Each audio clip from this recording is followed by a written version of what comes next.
আল্লাহ নবী দিন ও দুনিয়া বাদশাহ একদিকে মদিনা মসজিদে নববী শরীফে নামাজটা পড়ে বেরিয়ে চলে গেলেন।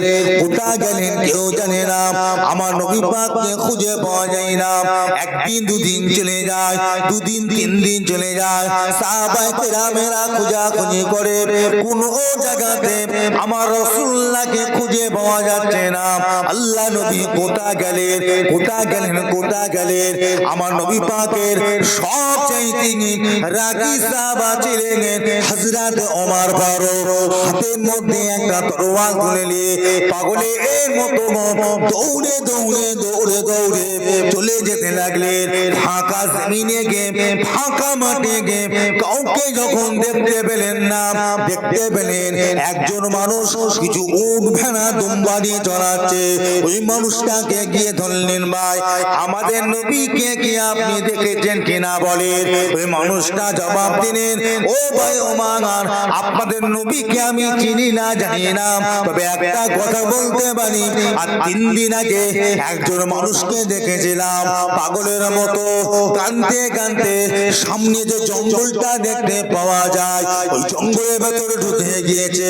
উনি আপনাদের নবী কিনা জানি না, উনি যদি আপনাদের নবী হয় জলদি করে ওনাকে বাড়িতে নিয়ে যান, কেননা 3 দিন হয়ে গেল উনি যাবার পর থেকে আমার উট ভেড়া দুম্বা গুলো সব সময় জঙ্গলের দিকে মাথা উঁচু করে কাঁদে, এখনো পর্যন্ত ঘাসে কেউ মুখ দেয় না। জোরে বলো। উনি আপনাদের নবী কিনা দেখেন, দেখেন তো উনি নবী কিনা। ওমর ফারুক তো বুঝতে পেরে গেলেন, আলামত দেখে উনি বুঝতে পেরে গেলেন যে উনি নবী ছাড়া অন্য কেউ হতে পারে না। ওই অবস্থায় দৌড়ে দৌড়ে জঙ্গলে ঢুকে পড়লেন।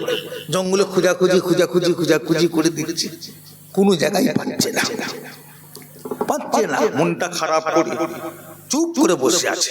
হঠাৎ করে দেখছে কোথা থেকে একটা গুনগুন করে কান্নার আওয়াজ, একটা গুনগুন করে কান্নার শব্দ পাওয়া যায়। ওমর ফারুক এক পা দুপা করে ওই দিকে যেতে লাগলেন। গিয়ে দেখলেন সামনে একটা বড় পাহাড়।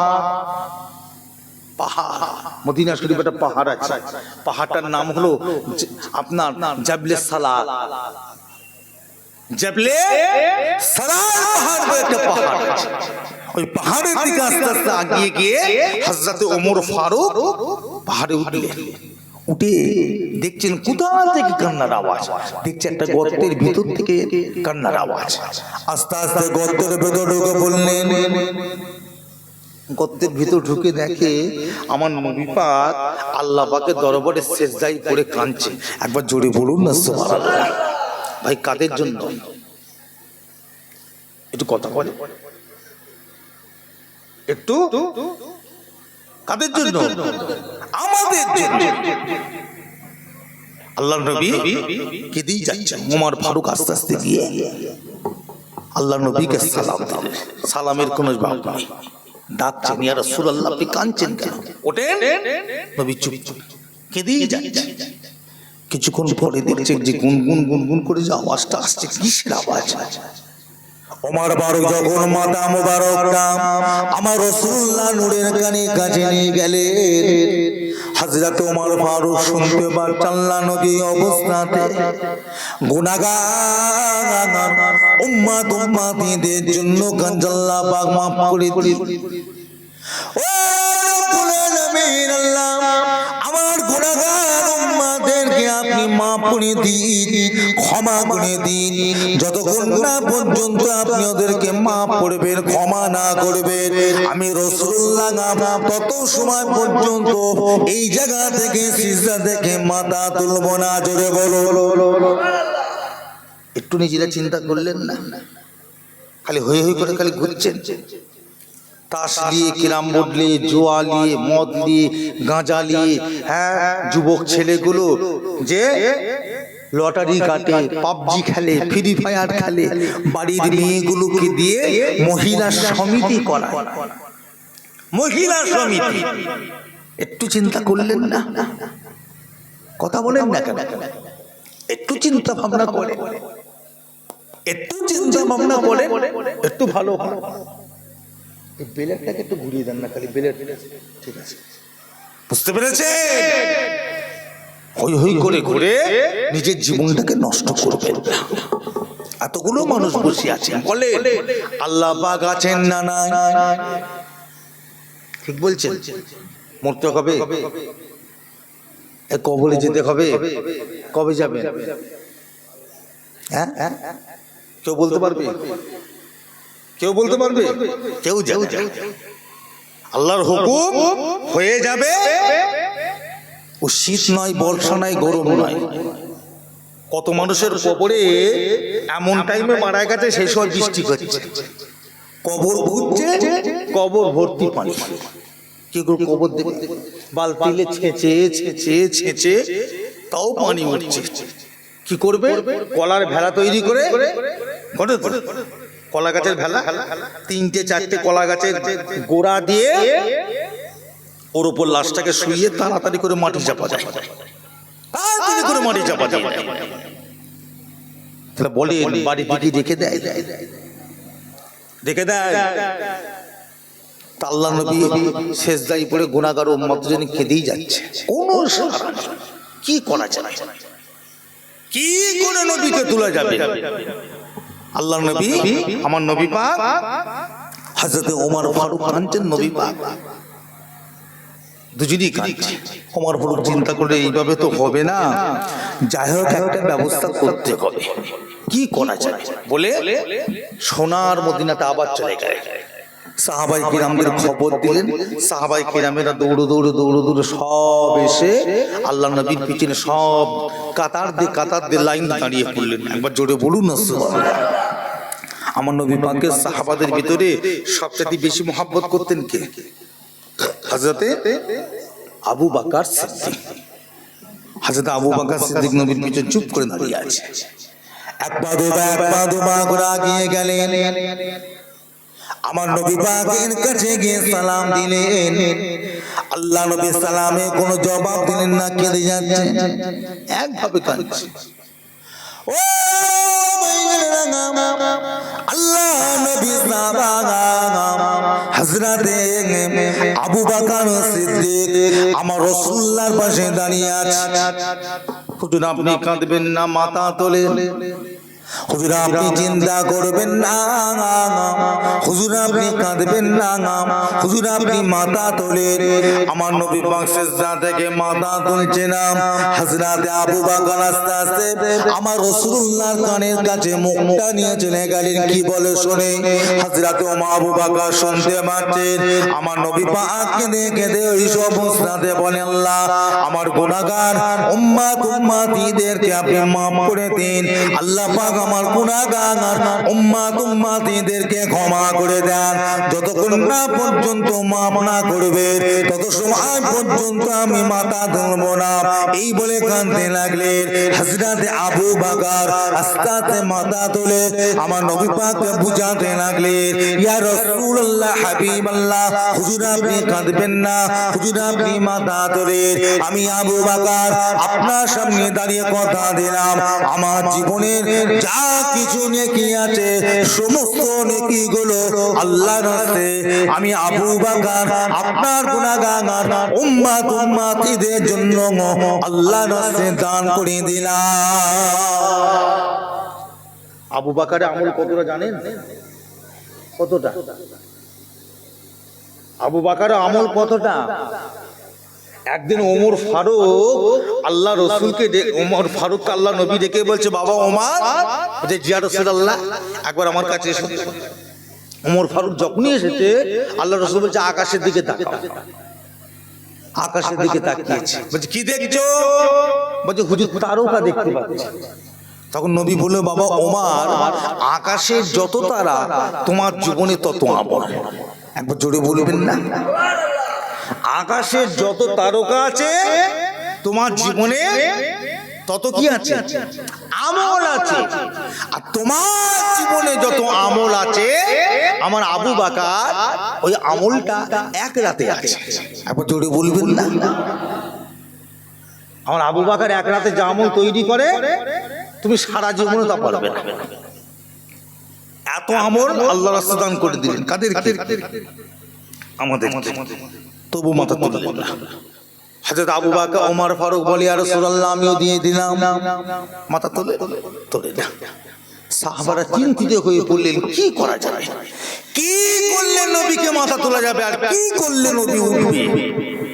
সবাই যুক্তি পরামর্শ করে হযরতে ফাতেমা রাদিয়াল্লাহু তাআলা আনহাকে ধরে নিয়ে এসেছে।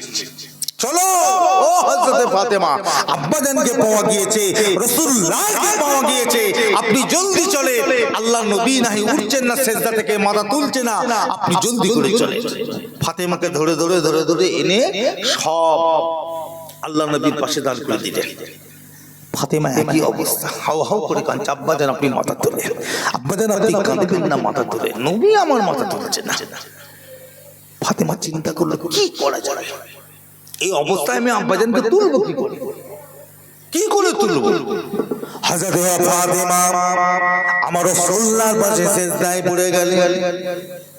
বাবু সিজদায়, বেটি সিজদায়, দুজনই সিজদায়। ও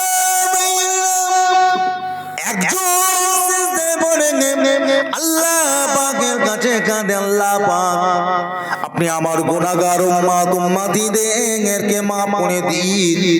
আল্লাহ পাক যতক্ষণ না পর্যন্ত মাফ করবেন, যতক্ষণ না পর্যন্ত ক্ষমা আপনি না করবেন, আমি মাথা তুলব না। আল্লাহ আপনি মাফ করে দেন। আর হযরত ফাতেমা কাঁদেন, আল্লাহ পাক যতক্ষণ না পর্যন্ত আমার আব্বা জানে দোয়া আপনি কবুল না করবেন, তত সময় পর্যন্ত আমি মাথা তুলব না। দুজন দুটো কথা বলে কাঁদে। একজন বলে আল্লাহ পাক আব্বা জানে দোয়াকে কবুল করে নেন, তবে আমি মাথা তুলব। আর নবী পাক বলে গুনাহগার উম্মতদেরকে আপনি মাফ করেন, তবে আমি মাথা তুলব। কেউ মাথা তোলে না, দোয়া কবুল হতে চায় না। এমন সময়তে হযরত ফাতেমা রাদিয়াল্লাহু তাআলা হুজুর আমার ঝরঝর করে কাঁদে। আল্লাহ পাকের কাছে কেঁদে কেঁদে বলে আল্লাহ পাক, আল্লাহ পাক আপনার দরবারে দোয়া চাই, আমার আব্বা জানের দোয়াকে কবুল করে নেন। আমি ফাতেমা আল্লাহ পাক আপনার জন্য, আপনার খুশির জন্য আমার দুটো ছেলে হযরত ইমাম হাসান হযরত হুসাইনকে আল্লাহ পাক আপনার রাস্তায় আমি কুরবানি করে দিলাম। জোরে বলো।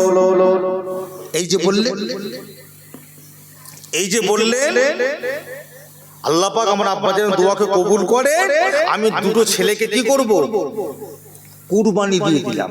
এই যে কুরবানি দিলেন আল্লাহ পাকের দরবার কবুল হয়ে গেল। দুজনই শহীদ। কি কথা ঠিক না ভুল বলছি? দুজনই শহীদ। হযরত ইমাম হাসান ও হুসাইন হুজুরকে যখন শহীদ করা হয়েছিল, হুজুরকে বিষ খাইয়ে দেওয়া হয়েছিল। এত কঠিন বিষ, হুজুর বিষটা খাবার পরে तमाम শরীরটা জ্বালা করতে হুজুর দৌড়ে দৌড়ে চলে গেলেন রাসূলুল্লাহ দরবারে গিয়ে আচার কাচার খাচ্ছে, গড়াগড়ি করছে আর বলছে নানা যান আমি শেষ, আমার আর কিচ্ছু নেই, আমি জ্বলে গেল, আমার শরীরটা পুড়ে গেল, আমার শরীরটা জ্বালা করছে, আপনি দোয়া করে নানা যান আমি আর বাঁচব না।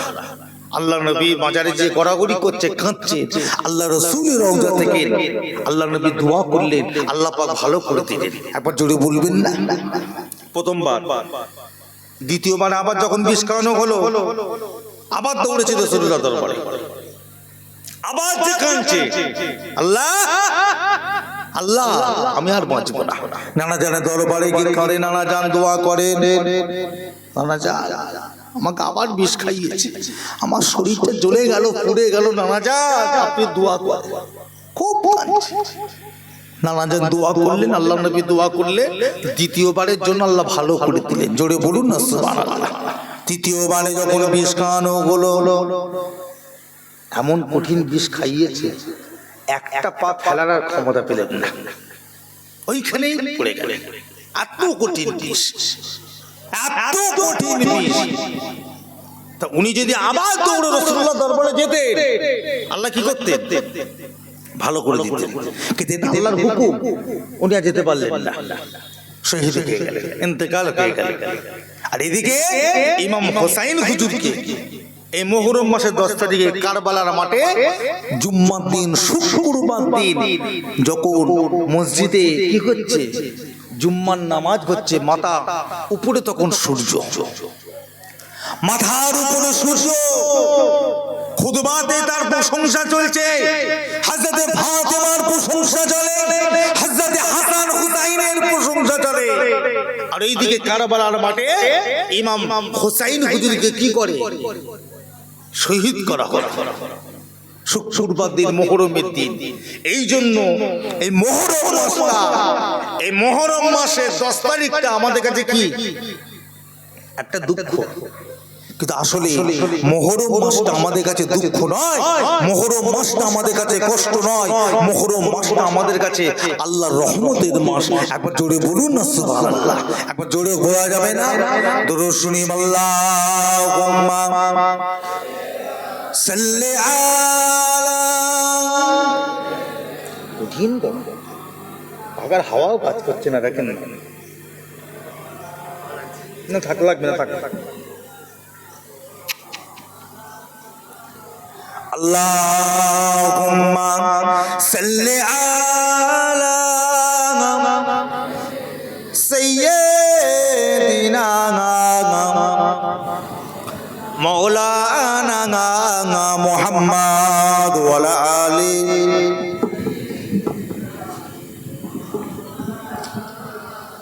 रसूलुल्लाह के दिल में मोहब्बत लेके आया हो, जो दौलत लूट नहीं सकती, वो दौलत लेके के आया हो। मेरे दुनिया मेरे दुनिया मेरे उक़बा मेरे उक़बा शरीयत लेके आया हो, तरीक़त लेके आया हो। गुनाहों की बांदा इबादत लेके आया हो, रसूलुल्लाह के दिल में मोहब्बत लेके आया हो। अल्लाहुम्मा सल्ली आला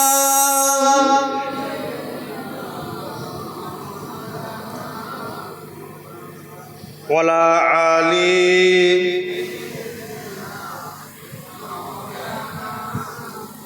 আমার দিনদার ইমানদার নেককার আল্লাহওয়ালা ভাইজানেরা, ভালো হতে শেখেন ভাই, ভালো হতে শেখেন, চরিত্রবান হতে শেখেন, আখলাকবান হতে শেখেন। হই হই করে দুনিয়াদারি না করে হক পথে শরিয়াতের উপর, দিনের উপর ফিরে আসে। আজকেই চিন্তা করে দেখেন, এত টাকা খরচা করে জলসা দিলেন কিসের জন্য? কথা বলে একটু ভালো হবো, তাই না? সৎ হব, আল্লাহওয়ালা হব, নবীওয়ালা হব, রাসূলওয়ালা হব। আমরা ভালো হব কি করে? ওই জন্য তো জলসা দেওয়া। কিসের জন্য দেওয়া? 5 জন মানুষ এক জায়গায় বসে একটু আল্লাহ রাসূলের কথা শুনবে, ভালো কথা শুনবে, ভালো হতে শিখে। জীবনে কিছু পারে না নাই পারে, অন্তত 5 ওয়াক্ত নামাজটা ঠিক পড়বে। সবাই বলুন ইনশাআল্লাহ। একবার জোরে বলা যাবে না ইনশাআল্লাহ? কেন বললাম এমন কথা? কেন বললাম? কিছু পারে না নাই পারে, অন্তত নামাজটা পড়বে। কারণ আল্লাহ রাসূল বলছে, পৃথিবীতে যত ইবাদত আছে, কোন ইবাদত পারে না আল্লাহর সঙ্গে বান্দার সম্পর্ক তৈরি করতে। আগে কি বললাম? পৃথিবী যত ইবাদত আছে, সমস্ত ইবাদতের বড় ইবাদত কি? দোয়া। আগেরটা বললাম। আর এরা কি বলছি? পৃথিবীতে যত ইবাদত আছে, কোন ইবাদত পারে না আল্লাহর সঙ্গে বান্দার কি করতে? সম্পর্ক তৈরি করতে, একমাত্র নামাজ ছাড়া। একবার জোরে বলবেন না? কেমন করে করে না? আল্লাহ রাসূল বলছে, বান্দা যখন আল্লাহু আকবার বলে সিজদায় চলে যায়, তোমরা মনে রেখো, তোমাদের পা, এই তোমাদের মাথা, তোমাদের কপাল আমার আল্লাহ পাকের কুদরতি পায়ের উপর, কদমের উপরে পড়ে। একবার জোরে বলুন না সুবহানাল্লাহ। কথা বুঝতে পেরেছে? নামাজটা পড়বে। নামাজটাকেও ছাড়বেন না। অনেকে দেখবেন নামাজের কথা বললে বলে আমি কিছু জানি না, বলে না পালাই। কি জানিস না? সূরা ফাতিহা জানি না, দুরূদ শরীফ জানি না, কলেমা শরীফ জানি না, আত্তাহিয়াতু জানি না, দুআয়ে কুনুত জানি না, দুআয়ে মাসুরা জানি না, এটা জানি না, ওটা জানি না, নানান রকম বাহানা দেখিয়ে পালাচ্ছে, নানান রকম বাহানা। আচ্ছা, এরকম বাহানা দেখিয়ে দেখিয়ে কতদিন যাবে? এরকম বাহানা দেখিয়ে দেখিয়ে কতদিন যাবে বলে? পড়তে হবে না, হবে না তো কবে পড়বে? আল্লাহ রাসূল বলছে তুমি যদি কিছু নাও জানো তাও তোমাকে নামাজ পড়তে হবে। কি করে পড়বেন? কি করে পড়বেন? না, নামাজিরা যেভাবে নামাজ পড়ে ওইভাবে দাঁড়াও। আল্লাহু আকবার। কি পড়তে হয়? সূরা ফাতিহা পড়তে হয় না? এক কথা বলবেন তো, কোরআন শরীফের সূরা পড়তে হয় না ফাতিহার পরে? আল্লাহ নবী দিন দুনিয়া বাদশা বলে তোমরা যদি কিছু না জানো ওই জায়গায় দাঁড়িয়ে দাঁড়িয়ে সুবহানাল্লাহ সুবহানাল্লাহ সুবহানাল্লাহ সুবহানাল্লাহ পড়ো। এটা পারবেন তো? এবারে তুমি রুকুতে চলে যাও, রুকুতে গিয়ে 3 বার 5 বার 7 বার তাসবিহ পড়তে হয় না? কি বলে? সুবহান রাব্বিল আযীম, তাই তো? তুমি যদি না জানো ওই জায়গাটায় 3 বার 5 বার 7 বার সুবহানাল্লাহ সুবহানাল্লাহ সুবহানাল্লাহ পড়ো। সিজদায় চলে যাও, সিজদায় গিয়ে পড়তে হয় সুবহান রাব্বিল আযীম। কি বলে? 3 বার 5 বার 7 বার। যদি না জানো কি করবে? সুবহানাল্লাহ সুবহানাল্লাহ সুবহানাল্লাহ পড়ো। ও এইভাবে এক রাকাত 2 রাকাত নামাজ পড়ে আপনাকে বসতে হবে, আত্তাহিয়াত পড়তে হবে। আপনি যদি কিছু না জানেন, আত্তাহিয়াত যদি না জানেন, ওই জায়গাটায় সুবহানাল্লাহ সুবহানাল্লাহ সুবহানাল্লাহ পড়বেন। আবার উঠে পড়ে আবার 2 রাকাত নামাজ পড়ে বৈঠকে বসে যান। দরুদ শরীফ না জানেন, আত্তাহিয়াত না জানেন, ওই জায়গাটায় সুবহানাল্লাহ সুবহানাল্লাহ সুবহানাল্লাহ সুবহানাল্লাহ পড়ে এইভাবে সালামটা ফিরিয়ে নেন। আল্লাহ নবী বলেন এই নামাজটা গুনাহগার উম্মতিদের জন্য, অশিক্ষিত মূর্খ উম্মতের জন্য আমার আল্লাহ পাক কবুল করে নেবে। পড়তে হবে। অনেকে বলে জানি না, তো জানি না তো কি হয়েছে? না পড়ে পালাবেন? পড়তে হবে। যা জানো তাই দেখো। আল্লাহ কাউকে ছাড়বে না। আল্লাহ বান্দাকে কঠিন পরীক্ষা করবে, কঠিন পরীক্ষা। যে পরীক্ষায় পাস হওয়া কি সহজ নয়। আমরা পারবো না, আমরা আল্লাহর পরীক্ষায় ফেল, আমরা পারবো না। আল্লাহ পরীক্ষা করেছিলেন হযরতে ইয়াকুব নবীকে, জানেন তো? 11টা ছেলে দিয়েছিল আল্লাহ। কটা? শুনবেন, কথা বলে শুনবেন। কটা ছেলে? 11টা ছেলে আল্লাহ দিয়েছিল ইয়াকুব নবীকে। আর সবচেয়ে ছোট ছেলের নাম কি? ইউসুফ নবী। আর বেশি ভালোবাসতেন কাকে? ইউসুফ নবী। 10 ভাইয়ের হিংসা, যে বাপ আমাদের সবার ইউসুফকে বেশি ভালোবাসে আর আমাদের 10 জনকে ভালোবাসে না। তা কি করলো? 10 ভাই যুক্তি করলে ইউসুফকে মেরে দিতে হবে, ইউসুফকে বাঁচিয়ে রাখা যাবে না, ইউসুফকে মেরে দিতে হবে। 10 ভাই যুক্তি পরামর্শ করে একদিন আব্বাকে বললাম, আমরা আমার ছোট ভাইকে একটু ঘুরতে যাবো। তা যাও, ভাইদের সাথে যাবে, অসুবিধা কি? ছাড়তে চাই না তো ভাইদের সাথে যা। সবসময় কাছে কাছে রেখে দিতে ইউসুফ নবী একদিন ছেড়েছে। 10 ভাই ইউসুফ নবীকে নিয়ে গিয়ে জঙ্গলে একটা কুয়া ছিল, কুয়াতে কি করেছে? ফেলে দিয়েছে। আর ইউসুফ নবীর জামা কাপড়গুলো ছিঁড়ে ছাড়ে রক্ত মাখিয়েছে। এসে 10 ভাই বাড়িতে হাও হাও করে কাঁদছে, আব্বা যা। কি হলো? বলছে আমাদের ছোট ভাই ইউসুফকে বাঘে খেয়ে নিয়েছে। বলেছিল বাঘে খেয়ে নিয়েছে। ও হযরত ইয়াকুব নবী ছেলের জন্য কেঁদে কেঁদে কেঁদে কেঁদে অন্ধ হয়ে গেলেন। অন্ধ চোখে আর দেখতে পাই না, দূর চোখ কানা, দেখতে পাই না। আর এদিকে ইউসুফ নবীকে আল্লাহ পাক ওই কুয়া থেকে তুলে মিশরের বাদশা আজিজ বানিয়ে দিলেন। জোরে বলো। বিস্তারিত অনেক, আমি ছোট করে বলছি। তো হযরত ইউসুফ নবী কোথায়? মিশরের বাদশা হয়ে গেলেন, মিশরের আজিজ, গভর্নর, রাষ্ট্রপতি হয়ে গেলেন। আর 10 ভাই কি সে গরিব রয়ে গেল। হিংসা করলে কি হয়? হিংসা করলে পতন, সে পতন করলো। 10 ভাই কি করতেন? এ দেশ ও দেশ, এ দেশ ও দেশ, এই জায়গা ও জায়গা ফেরি করে বেড়াতেন। ফেরি বোঝেন? মাল বিক্রি করে বেড়াতেন। মাল বিক্রি করতে এই দেশ ও দেশ যেতে যেতে মিশরে পৌঁছে গেছে। মিশরে গিয়ে শুনছে যে এই দেশের যে বাদশা আছে সে নাকি খুব দয়ালু, তার মনে নাকি খুব মায়া, গরিবদের নাকি খুব দেখে, গরিবদের নাকি কি খুব দেখে। বলছে তাই? বলছে তো 10 ভাই বলে চ, যা আসে তাই ভালো, যা আসে তাই ভালো, চ।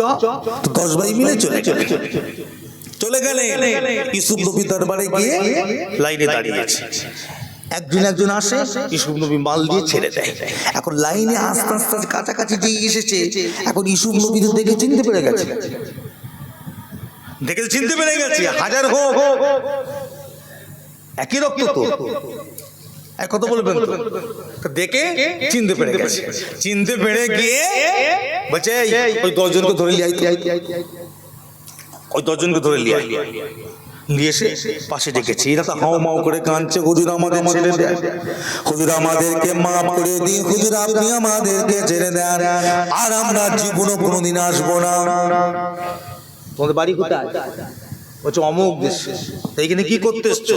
বলছে আমরা মাল ব্যবসা করতে এসেছিলাম, শুনলাম আপনার নাকি মনে খুব মায়া, খুব দয়া, গরিবদেরকে নাকি দান করেন, ওই জন্য আমরা আপনার কাছে এসেছিলাম কিছু মাল নেবো বলে। আচ্ছা ঠিক আছে বস।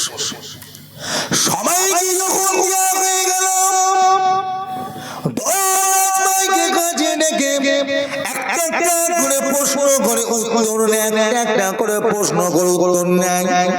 নিজের সৈন্যদেরকে, নিজের দরবারে প্রজাদেরকে বলে একটা কাজ করো, এদের উটের পিঠে যত পরিমাণে মাল ধরে পরিপূর্ণ মাল দিয়ে এদের উটগুলোকে ভর্তি করে দাও, যতটা নিয়ে যেতে পারে দিয়ে দাও। সব কথা এই কথা ও কথা বলতে বলতে বলছে তোমার আব্বা কি বেঁচে আছে? বলছে হ্যাঁ বেঁচে আছে। বুড়ো হয়ে গেছে? হ্যাঁ অসুস্থ মানুষ, আমার আব্বার চোখে দেখতে পাই না, অন্ধ হয়ে গেছে। বলছে কি করে? বলছে আমার একটা ছোট ভাই ছিল যার নাম হলো ইউসুফ। ওই ইউসুফকে আমার আব্বা জানে এতটা ভালোবাসতো, মহাব্বত করতো। একদিন আমার ভাইকে বাঘে খেয়ে নিয়েছে। এই কষ্টটা আমার আব্বা যেন সহ্য করতে না পেরে ভাইয়ের জন্য কেঁদে কেঁদে অন্ধ হয়ে গিয়েছে। তখন ইউসুফ মনে মনে চিন্তা করছে যে আমি তো সেই ভাই ইউসুফ, বাঘে খেয়েছে না কি হয়েছে সেটা তো আমি জানি। কথা ঠিক না ভুল সেটা তো আমি জানি। হ্যাঁ বাঘে খেয়েছে না কি খেয়েছে সেটা আমাকে বলতে হবে না, ওদেরকে বুঝতে দিলেন না। টাকা পয়সা মাল ধন দৌলত দিয়ে একেবারে ওদের 10টা উট ভর্তি করে ছেড়ে দিয়েছে। যাবার সময় নিয়ে জামাটা খুলে ফেললেন। ইউসুফ নবীর শরীরে একটা জামা ছিল, আর খুলে ফেললেন। খুলে ফেলে 10 ভাইয়ের হাতে তুলে দিয়ে বলেছে বাবা এই নাও, এটা নিয়ে যাও, এটা বাড়িতে গিয়ে তোমার আব্বা জানকে দিয়ে দেবে, আর তোমার আব্বা জানকে বলবে এই জামাটা নিয়ে তোমার আব্বা জান নিজের চোখে দেখায় আল্লাহর কাছে দোয়া চায়। এই জামাটা নিয়ে যেন তোমার আব্বা দুটো চোখে ঠেকায় আর আল্লাহর কাছে দোয়া চায়। যাও, আল্লাহ পাক এই জামার ওসিলা করে তোমার আব্বার চোখকে আল্লাহ ভালো করে দেবে। একবার জোরে বলবেন না? যাও, আল্লাহ পাক তাই করলেন। আল্লাহ পাক ওই জামার ওসিলায় হযরত ইয়াকুব নবীর চোখকে আল্লাহ ভালো করে দিলেন। একবার জোরে বলুন না সুবহানাল্লাহ। এই মুহররম মাসের 10 তারিখে আল্লাহ পাক কি করলেন? ইয়াকুব নবীকে আল্লাহ বিপদ থেকে আল্লাহ উদ্ধার করলেন। তাহলে মুহররম মাসটা আমাদের কাছে কি গো দুঃখের মাস না। অনেকে আছে দেখবেন আল্লাহর রহমতের দিকে না গিয়ে, আল্লাহর দয়ার দিকে না গিয়ে, রহমতের দিকে না গিয়ে এই মুহররম মাস পড়লে তাদের কি গো চোখে কি গো পানি এসে যায়। কেন না? হাই হাসান হাই হাসান কি করে না। এক কথা বলে মুহররম মাসে 10 তারিখ এলে কালো জামা পরে রাস্তায় বেরিয়ে কি করে? হাই হাসান হাই হাসান কি গো কথা ঠিক না ভুল বলছি? সারা বছর কোনো খোঁজ নেই, কোনো খবর নেই, এমন মহব্বত দেখাবে, এমন ভালোবাসা দেখাবে কেন মনে করছে ওদের থেকে মহব্বত ভালোবাসা পৃথিবী থেকে করতে পারে না। কথা বুঝতে পেরেছে আমার ভাই জানেরা, আমার বাবাজিরা, আমাদের মুরব্বীরা, আমাদের ছেলেরা, বাচ্চারা, যুবক নওজোয়ান তরুণরা পরিবর্তন হতে শেখে, ভালো হতে শেখে, আল্লাহ আল্লাহ রাসূলকে নিজের ইয়াদের মধ্যে, নিজের মনের মধ্যে মজবুত করে ধরে সঠিক পথে চলে। আল্লাহ পাক আপনাকে আমাকে সবাইকে ঈমানের উপরে আল্লাহ কায়েম রাখেন। জোরে বলুন আল্লাহুম্মা আমিন। একবার জোরে বলা যাবে না? একবার দরুদ শুনি আল্লাহুম্মা সাল্লি আলা 12:30 বাজে ওয়ালা আলি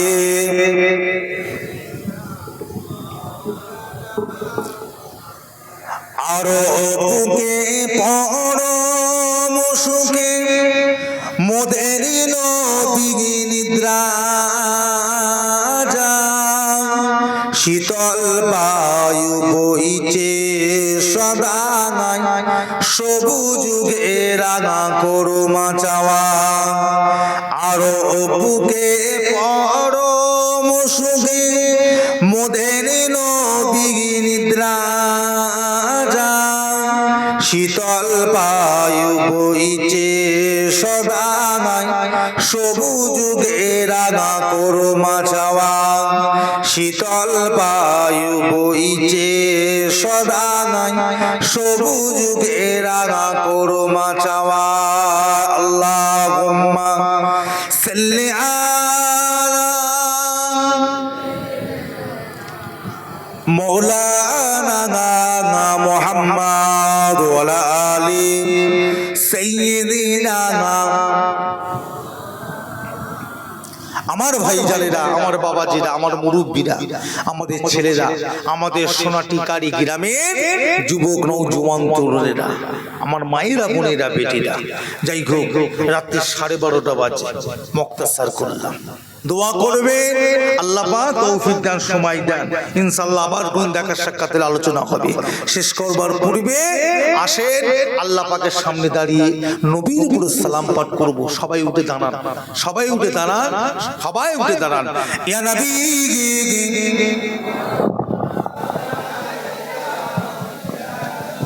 যারা আশেপাশে ঘোরাফেরা করছে সব ভিতরে চলে আসে, সব ভিতরে চলে আসেন। তাবারক রেডি করে, তাবারক রেডি করে সব ভিতরে চলে আসে। তালাল বাদরু আলাইনা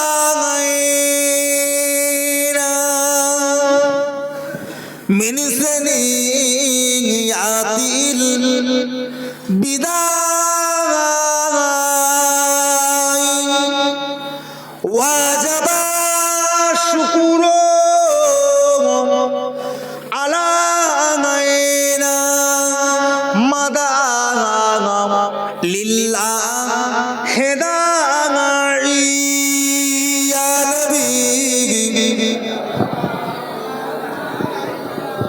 ইয়া রাসূল ইয়া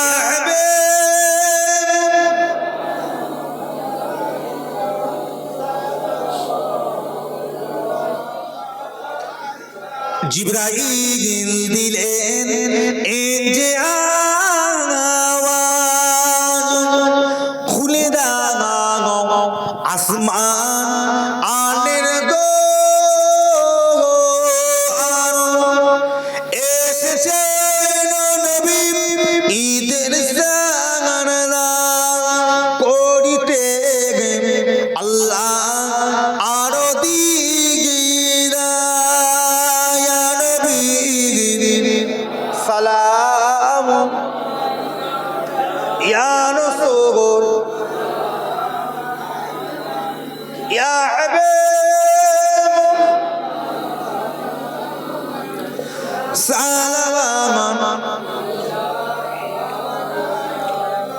নবীজি নাম আবুদুল্লাহ নবীজি আম্মা আমেনা নবীজির দুদুমা আহালিমা নবীজি রওজা সোনার মদিনা ইয়া নবী